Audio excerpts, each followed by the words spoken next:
Salut, c'est Léo, ça dit quoi? Et le 3-1 signé Jonathan David. Les Lillois, ils vont l'emporter ici à Madrid.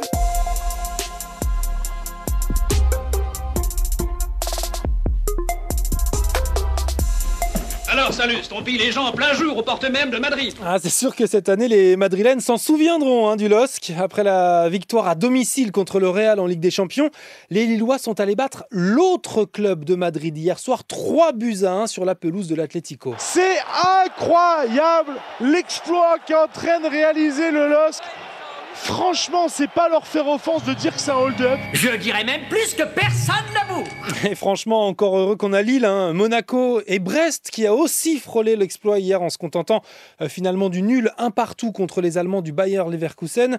Parce que pour l'instant, Paris n'est que 20e sur les 36 équipes engagées en Ligue des Champions et que ses prochains adversaires seront le Bayern, l'Atlético ou encore Manchester City. De quoi commencer à inquiéter son entraîneur, Luis Enrique. C'est le groupe le plus difficile. Je suis préoccupé, oui, en effet. Le PSG qui est peut-être plus occupé en ce moment à essayer de gérer ses supporters. Des chants homophobes entendus dimanche en tribune. Ça a choqué les associations LGBT. On entend les Marseillais, c'est des PD, des enculés. Les stades ne peuvent pas être des zones de non-droit. Et à 3 jours du choc contre l'OM, le ministre de l'Intérieur convoque donc une réunion en urgence ce jeudi après-midi avec les instances dirigeantes du foot français. Il promet de rétablir l'ordre, d'autant que des violences entre supporters lyonnais ont également inquiété le week-end dernier. Bon, les dernières réunions du genre n'ont jamais rien donné. Promis, je te donnerai des nouvelles dans Ça dit quoi. Do you think Donald Trump is a fascist? C'est la question qui peut tout faire basculer à 12 jours de la présidentielle américaine. Et ça s'est passé cette nuit à la télé. Ladies and gentlemen, please welcome Vice President Kamala Harris. Avec la candidate Kamala Harris, invitée de CNN, est bien décidée à tout miser sur la défense de la démocratie alors qu'aucun sondage ne parvient à la départager de Donald Trump. Do you think Donald Trump is a fascist? Pensez-vous que Donald Trump est un fasciste? Yes, I do. Oui, je le pense. Yes, I do. Et je crois aussi que les personnes qui le connaissent le mieux sur ce sujet devraient être crédibles. Kamala Harris qui fait notamment référence à l'ancien chef de cabinet de Donald Trump qui a révélé que lorsqu'il était encore président, il avait dit en coulisses que le dictateur nazi Adolf Hitler avait fait de bonnes choses. Donald Trump est de plus en plus dérangé et instable. Finalement, nous savons ce que veut Donald Trump. Il veut un pouvoir sans contrôle. La question dans 2 semaines sera « Que veut le peuple américain ?»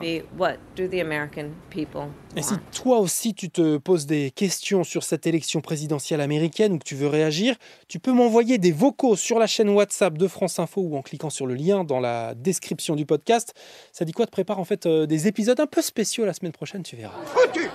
C'est un pays foutu. Dans le reste de l'actu ce jeudi 24 octobre,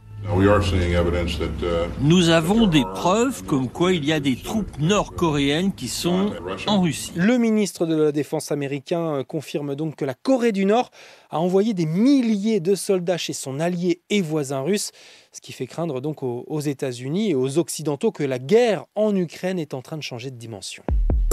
Puis il y a cette idée de la ministre de la Culture Rachida Dati, faire payer l'entrée de la cathédrale Notre-Dame de Paris qui rouvrira aux visites en juin prochain pour sauver les églises de France. 5 € par visiteur permettrait de récolter comme ça 75 millions d'euros par an et donc de financer un grand plan de sauvegarde du patrimoine religieux.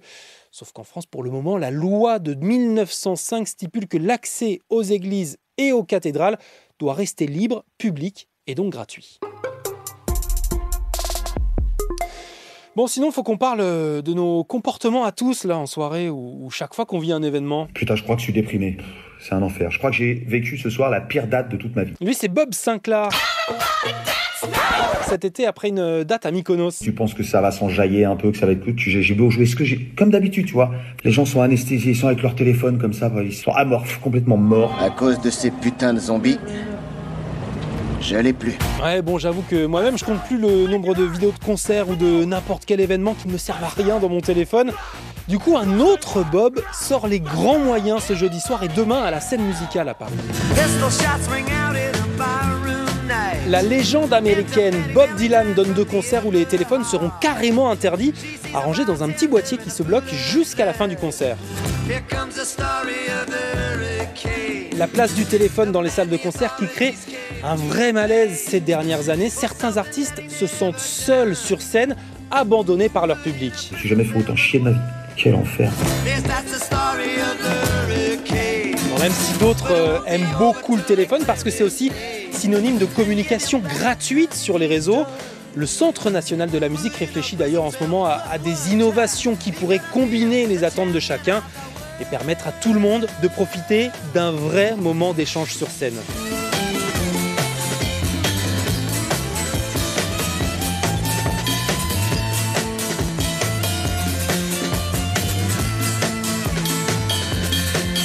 Ah ouais, ça fait du bien aussi les classiques dans Ça dit quoi. C'était Léo de France Info. Allez, ciao.